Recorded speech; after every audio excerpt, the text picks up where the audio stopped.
I'll never forget the exact moment the music shifted. The band had been playing some background jazz, the kind of stuff people talk over. But then the singer's voice dipped lower, smoother, and the lights dimmed just enough to invite couples to the dance floor. That was when I noticed the way my wife's eyes lit up. It wasn't for me. I had her hand in mine, but her gaze was locked across the room, on him. He was tall, younger than me by at least 10 years, hair slicked back like he'd stepped out of a magazine ad. I'd noticed him earlier, hanging around the edge of the crowd at her company gala, charming his way through conversations. I thought nothing of it then. But when the first notes of that song played, he turned, caught my wife's eye, and gave her a look that said more than words ever could. And she answered it. Before I could process it, she let go of my hand. "Just one dance," she whispered, not even meeting my eyes, as if I were a stranger instead of her husband of 23 years. One dance. That's all it took. I stood there like a fool, watching as she crossed the floor to him. He greeted her with the kind of smile a man saves for conquest, not courtesy. His hand slid naturally to her waist, and she leaned in like she'd been waiting for it all night. I tried to remind myself, it was just a dance. Married couples do this at parties all the time. But the way she looked at him, the way she smiled, the way her body melted into his like he was the center of her universe, it was not just a dance. It was a performance, a message, and the message was that I didn't exist. People noticed. I caught the glances, her co-workers whispering, some amused, some uncomfortable. They all saw what I saw. My wife, Claire, dancing with another man as though her husband wasn't 2 steps away. My chest tightened, but I forced myself to stay composed. A man's dignity isn't something you throw away in a fit of jealousy, not in front of an audience. I smiled faintly, nodding at a colleague who tried to make small talk with me, but my eyes kept drifting back to the dance floor. Every laugh she gave him was another blade. Every spin he pulled her into was another reminder that she hadn't smiled like that at me in years. Then came the moment that broke me. He whispered something in her ear. She threw her head back, laughing, clutching his shoulder like she needed him to steady her. Her face glowed with a joy I hadn't seen in months, maybe years. And in that instant, I realized the truth. She didn't care if I was watching. She wanted me to see. I stepped back. The noise of the party suddenly muted. The lights blurred. The air felt heavy. I told myself to hold firm, to wait until she came back to me. But then he dipped her, a dramatic, almost intimate move, and the room applauded. Applauded. I couldn't stand there any longer. Without a word, I turned and walked out of the ballroom, my footsteps echoing on the marble floor. I didn't look back. If she wanted to parade herself with him, let her. I would not compete for my own wife's attention like some desperate boy at a high school dance. But the second I left, I knew something shifted. Because just as I reached the grand hallway outside, I heard it. Her voice, sharp, panicked, calling after me. Wait. And in that moment, I realized something I hadn't expected. For all her laughter, all her performance, all her disregard, she hadn't thought I would actually walk away. And now, her regret had come crashing down on her. Her voice echoed down the hallway, sharp, urgent, but I didn't slow. My shoes struck the polished marble with steady rhythm, each step carrying me further from the music, the laughter, the betrayal. "James," she called again, closer this time. I stopped. Not because I wanted to, but because a man shouldn't have to run from his own wife. I turned slowly, and there she was, breathless, cheeks flushed, eyes wide with something that looked a lot like panic. For a second, I wondered if she realized just how pathetic she looked chasing after me in that sparkling blue dress, the same dress she'd pressed me to compliment hours earlier. "What was that?" I asked, my voice low but sharp. She hesitated. "It was just a dance."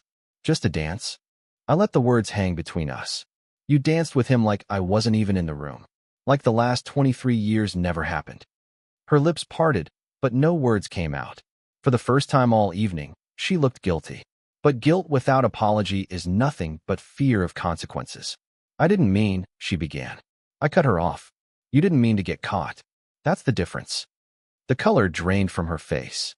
And that was the moment I knew. She hadn't just been swept away in some harmless moment. There was more to it. There had to be. Because the way she clung to that man, that wasn't spontaneity. That was familiarity. I leaned in just enough, so only she could hear. "Who is he, Claire?" Her eyes flickered. The tiniest tell, but enough. She knew him. She knew him well. Before she could answer, the sound of approaching footsteps pulled my attention. He was there, strolling casually down the hall, jacket loosened, confidence dripping from every step. The same smug grin plastered on his face. "Everything all right here?" he asked, his voice too smooth, too rehearsed. Claire shifted nervously, glancing between us. She didn't answer, and her silence said everything. I squared my shoulders. "Why don't you tell me, pal? You enjoy dancing with another man's wife?" His smirk didn't falter. "I enjoy dancing, period. Maybe you should try it sometime instead of sulking in corners." That did it. My fists clenched at my sides. A younger version of me would have swung then and there. But age teaches a man that the sharper weapon is restraint. Violence leaves bruises. Words leave scars. I took a step closer, my voice dropping. "You've got a lot of nerve. But let me make one thing clear. Whatever you think you're doing, it ends tonight." His grin widened, like I'd just confirmed something he already knew. "Funny," he said softly. "That's not what your wife told me." The words hit harder than a punch. My chest tightened, my mind racing. Claire's eyes widened in horror, her mouth opening to protest. But I didn't hear her. Because in that instant, I realized something chilling. This wasn't the first time they'd been together. And judging by his confidence, it wouldn't have been the last. I turned back to Claire, my voice cutting through the heavy silence. "How long?" She shook her head quickly, almost desperately. "No, it's not what you think." But before she could finish, I held up a hand. "Don't lie to me, Claire. Not now. Because if you do, I swear, you'll regret it more than you regret anything in your life." She froze. He smirked. And I stood there, waiting for the truth that I already knew deep down was going to tear my world apart. And then she whispered his name. "Ethan," she whispered, her voice trembling.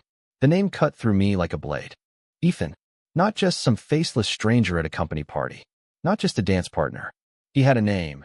And by the way she said it, soft, familiar, almost tender, I knew this wasn't their first encounter. I stared at her, searching her eyes for any sign of denial, some desperate attempt to convince me I was wrong. But none came.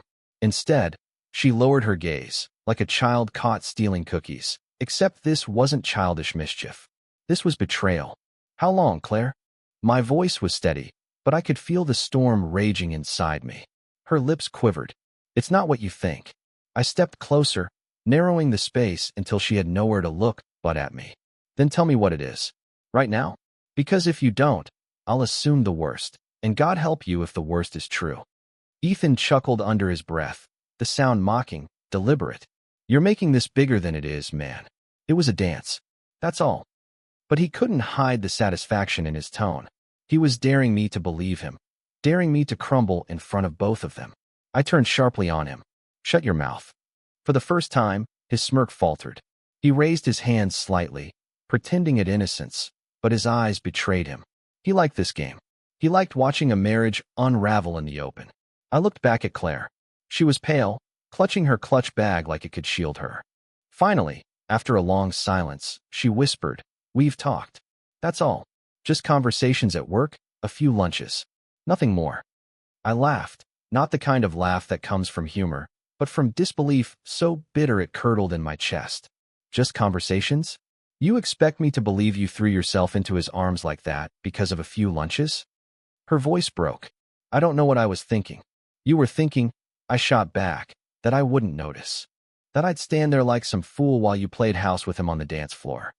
Tears welled in her eyes. For a split second, I almost softened.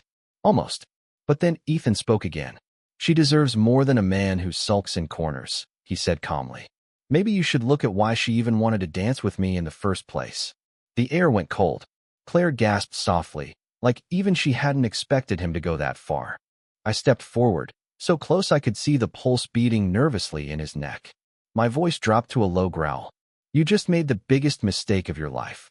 The hallway was silent except for the muffled thump of music from the ballroom. Claire's tears streamed freely now, her hands trembling. She reached for me, her words a plea. "James, please. Don't do this. Let's just leave. Please." But I couldn't move. Not yet. Because every instinct in me said this wasn't over. Men like Ethan didn't back down, and women like Claire didn't weep out of innocence. I finally turned away, my jaw tight, my chest burning.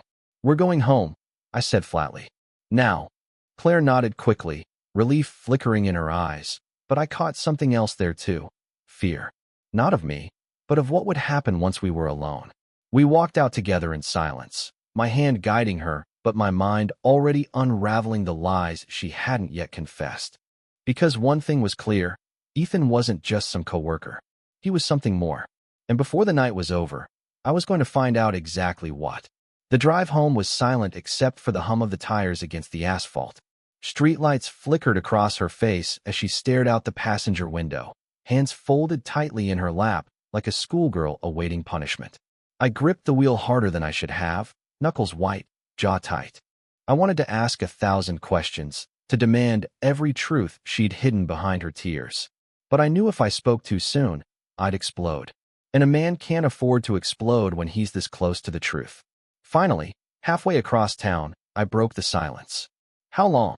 Her head turned slowly, eyes wide as if she'd been waiting for the question, but still hoping it wouldn't come. James, her voice cracked. Please, don't do this tonight. I was stupid. I let the moment answer the question. My tone left no room for evasion. Her lips trembled. A few months. The word struck me harder than any punch. Months. Not days. Not weeks. Months. I stared straight ahead, refusing to look at her.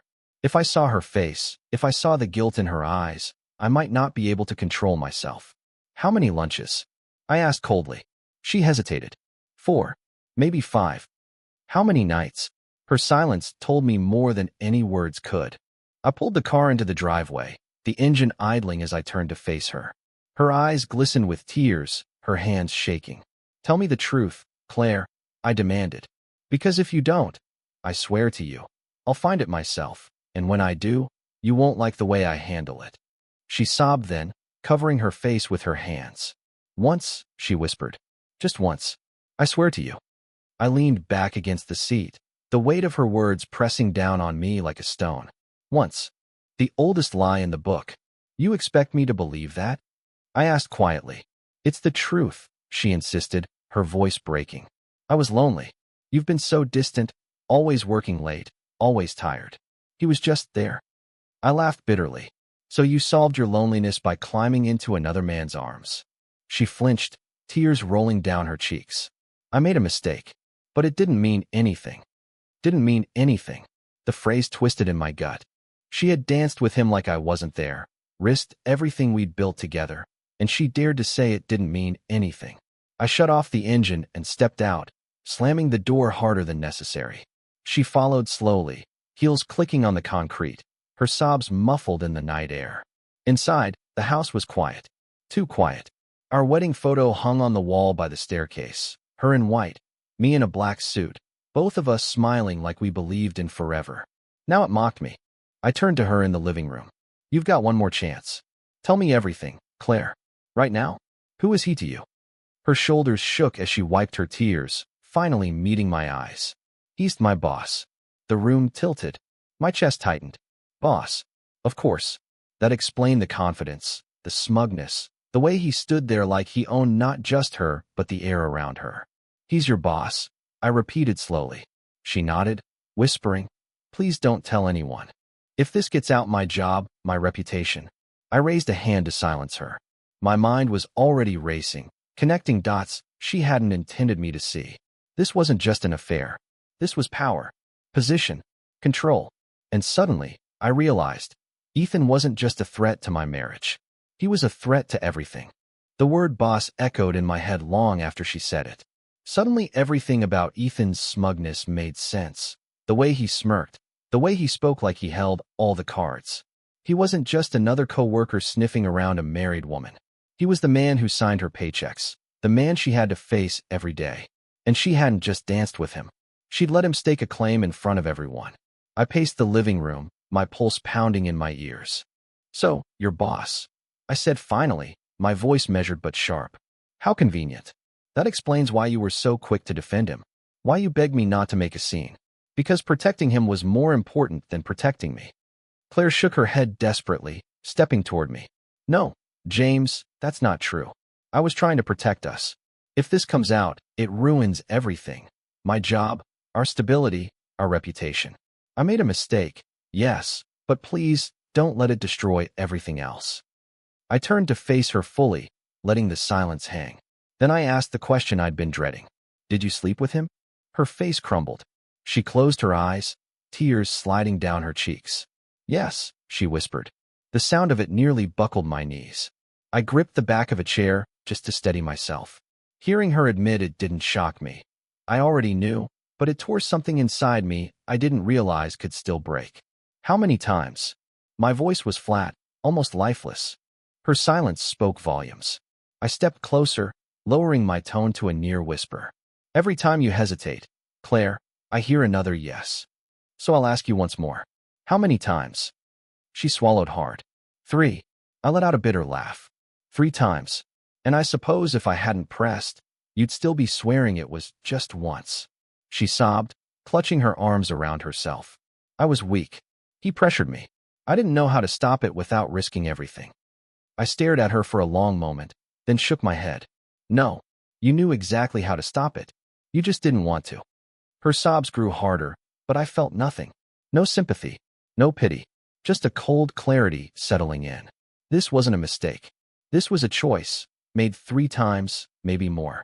And now, she expected me to protect her from the fallout. I walked to the mantel, picked up a framed photo of us on our 20th anniversary. She was radiant in that picture, leaning against me like we were unshakable. I studied it for a long moment before setting it back down. Do you know what the difference is between you and me, Claire?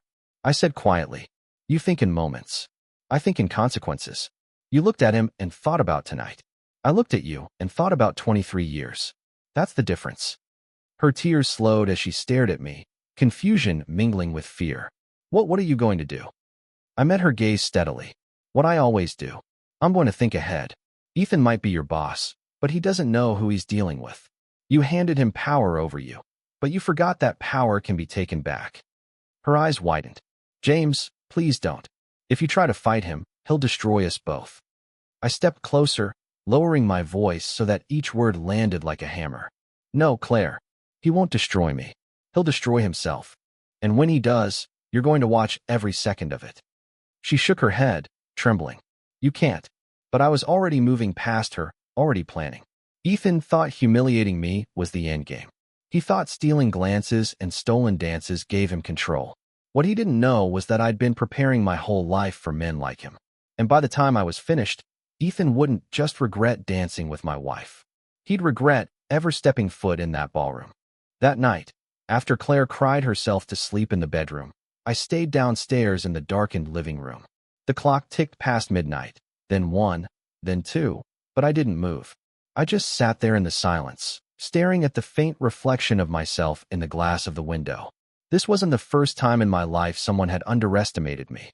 Men like Ethan always did. Slick suits, fake smiles, thinking charm was power. But real power comes from patience. From knowing when to act and when to wait. And I was going to wait, but not passively. I opened my laptop, the glow of the screen cutting through the darkness. My fingers hovered over the keys, steady, deliberate. If Ethan was Claire's boss, then everything about him would be connected to that company. His reputation, his career, his carefully constructed image. And reputations, I knew from experience, were fragile things. I started small. A quick search here, a record check there. Public filings, LinkedIn updates, networking event photos. Nothing illegal, just information. And information, when placed in the right hands, is sharper than any blade. Within an hour, I had a profile forming. Ethan liked to present himself as untouchable, the rising star. The one with connections in all the right places. But even the rising stars leave shadows behind them. A bankruptcy filing from his early 20s. A lawsuit dismissed for lack of evidence. But the language in the court record suggested there'd been some questionable business practices. And then there were the photos, buried in alumni newsletters and old company event blogs, that showed Ethan with women who weren't his wife. I leaned back in my chair, sipping the last of the cold coffee I'd poured hours ago. Already, I had enough threads to pull. Enough to make him sweat. I didn't move immediately, though. Timing mattered. Claire thought she was begging me to walk away, but she had no idea the gears had already started turning. When the stairs creaked above me, I closed the laptop quickly. Claire appeared in the doorway, her hair messy, her eyes red. She looked smaller somehow, shrunken under the weight of what she'd done. "You're still up," she whispered. I nodded but said nothing. "James, I'm sorry." Her voice broke on the words. "I never wanted to hurt you. I don't even know how it got this far." I studied her, not answering right away. Part of me wanted to lash out, to tell her that sorry didn't erase the image of her dancing with him, laughing like I didn't exist. But another part of me, the colder part, saw her apology for what it was, fear. "You will be sorry," I said finally, my voice calm, steady. "But not because of me. Because of him." Her eyes widened. "Please, don't. He'll fight back. He'll ruin us both if you push him." I shook my head. "No. Men like him only know how to climb. They don't know how to fall. That's why when it happens, it destroys them completely." She took a step closer, trembling. "James, what are you going to do?" I stood, towering over her, letting my silence answer. Then I walked past her toward the stairs. "Get some rest," I said over my shoulder. "Tomorrow's going to be the start of something neither of you will see coming." Her sharp inhale told me she wanted to argue, to beg me to stop, but she didn't. She just stood there, shaking, as I climbed the steps. And as I reached the bedroom door, my phone buzzed in my pocket. I pulled it out, glanced at the screen, and froze. Because the message wasn't from Claire. It was from an unknown number, and it said, "Walk away, or you'll regret it." The glow of that message burned into my eyes long after I read it. "Walk away, or you'll regret it." I stared at the words, jaw tight, mind racing. Ethan had crossed the line. This wasn't bravado in a ballroom anymore. This was a threat, and threats, once made, can never be taken back. I slipped the phone into my pocket, masking the storm in my chest.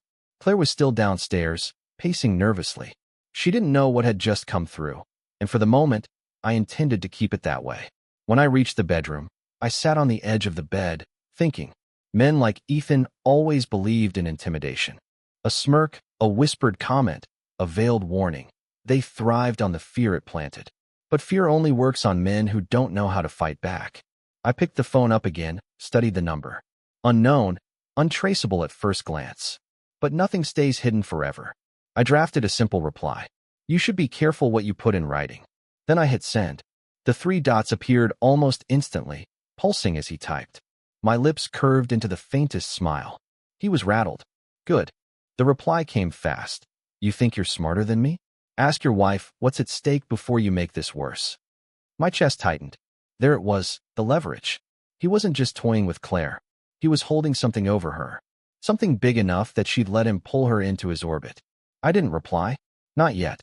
Instead, I slipped the phone into my nightstand and lay back, staring at the ceiling. The battle had shifted. This wasn't about jealousy anymore. This was about survival. Hers, mine, maybe even everything we'd built together. The next morning, I rose before dawn, poured black coffee into a mug, and sat at the kitchen table waiting for Claire. She shuffled in an hour later, robe wrapped tight, her face pale from a sleepless night. "We need to talk," I said simply. Her eyes darted to mine, then away. "About what?" I slid the phone across the table. "About this." She froze when she saw the message. Her lips parted, but no sound came. Finally, she whispered, "You weren't supposed to," and stopped herself. "Wasn't supposed to what?" I pressed. Tears filled her eyes. "James, please. Just leave it alone. If you push him, he'll ruin me." I leaned forward, voice low, deliberate. "What does he have on you, Claire?" Her silence was deafening. Her hands trembled as she clutched the mug in front of her, but she couldn't meet my eyes. And that was all the answer I needed. "He's got something, doesn't he?" I continued. "Something more than an affair. Something you've been hiding from me." Her tears spilled over, rolling down her cheeks. I didn't mean for it to happen. I thought I could keep it quiet, that it would never matter.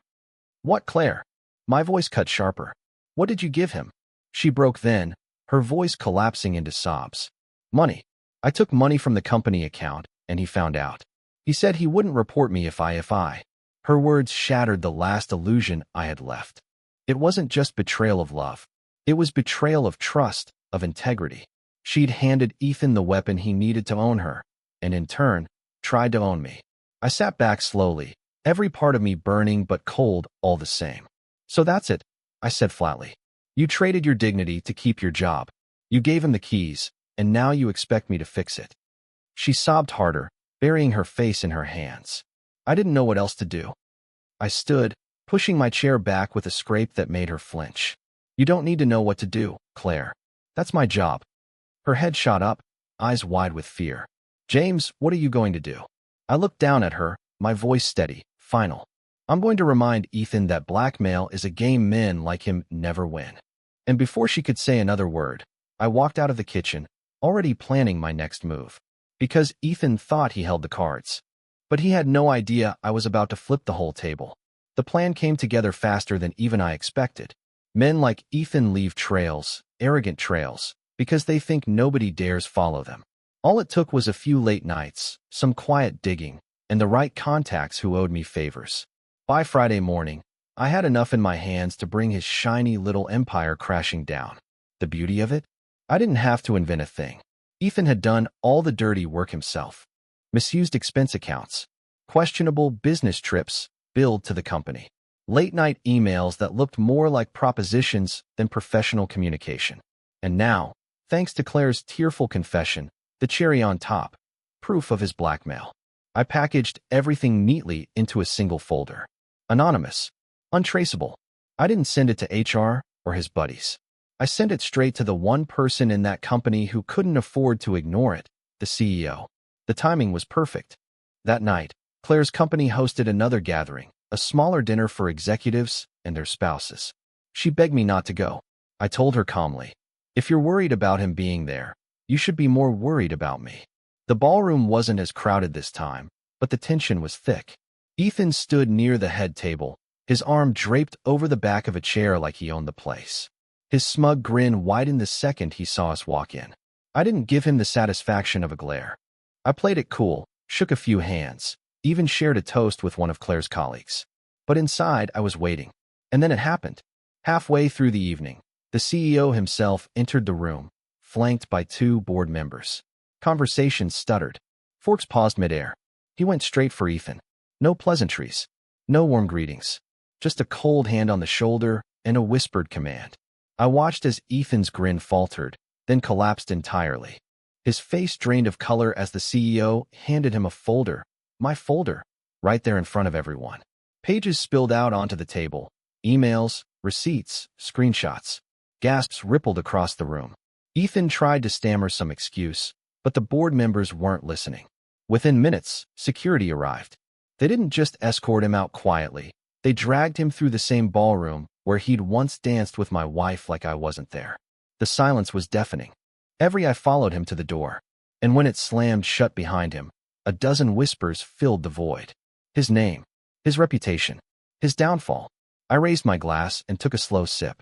Across from me, Claire sat frozen, her hands trembling in her lap. She knew what I'd done, even if no one else in that room did. She knew I'd been the one to end him. When we got home, she finally spoke. Her voice was small, broken. You ruined him. I shook my head. No, he ruined himself. I just handed your company the truth. Tears welled in her eyes. And what about us? I looked at her for a long time, the weight of 23 years pressing down on me. The woman I married was still there somewhere, but she wasn't the same. She never would be. Trust, once broken, doesn't get rebuilt. You danced with him like I wasn't there, I said quietly. And the second I walked away, you regretted it. But regret doesn't erase betrayal, Claire. It only proves you knew better. She sobbed, reaching for me. Please, don't leave me. I stood, straightening my jacket. I'm not leaving you tonight. But I'm not staying forever. You made your choice when you stepped into his arms. Now I'm making mine. And with that, I walked upstairs, leaving her alone in the silence she'd created. Ethan was finished. Claire was broken. And me? I was free.